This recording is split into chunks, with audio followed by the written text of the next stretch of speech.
عليكم ورحمة الله وبركاته. النهارده بقى انا عندي اخواتي، طبعا كلكم عارفين مين ده. دي عربية تانية تمام، هو برضه هيقول انا ايه اللي حصل. الاسطوره. الاسطورة. الاسطورة بتاع عربية الدبابة الحمراء تمام يا جدعان.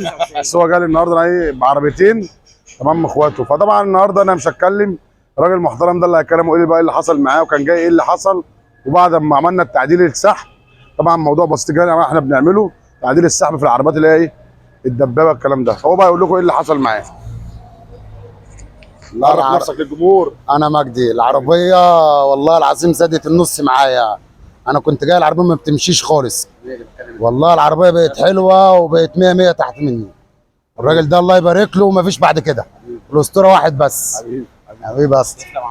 طبعا انت بقى ايه المدير بتاعك الحلول للجمهور بتاعك. حبيبي يا عم، مساء الفل يا رجاله. بص الاسطوره ده واخد بالك انت الطيار بتاعنا. حبيبي العربيه دي كانت جايه خلصانه، قطع في القواعد. واخد بالك مكسره قواعد. طبعا الترومبه كلها كانت الحمد لله يعني ظبطنا الاداء الحمد لله. ما تيجي ندور كده ونسمع مع بعض العربيه. تعال ندور دور كده. دور يا ولي. دور يا ولي. طبعا يا جماعه انتوا شرفتوني النهارده وانتوا اخواتي الكبار. دور يا عم ولي. دور. زي ما انتوا شايفين يا جماعه العربيه اهي. طبعا العربيه دي كانت جايه بتقوم من على واحد. العربيه دي موديل كام؟ 2001 تمام.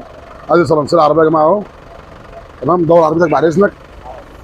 طبعا يا جماعه زي ما انا بقول في كل فيديوهاتي انا بتاع طرمبات مش ميكانيكي، يعني انا بتاع طرمبات وعندي اجهزتي وحاجتي اهي. تمام. وادي الثانيه اهي طبعا طبعا اهي زي ما انتم شايفين. ربنا يستر على كل الناس.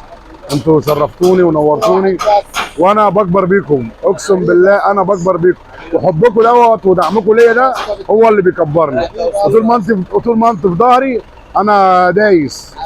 والديزل بيقول لك ايه، هنفضل ابطالها ومش هنبطلها.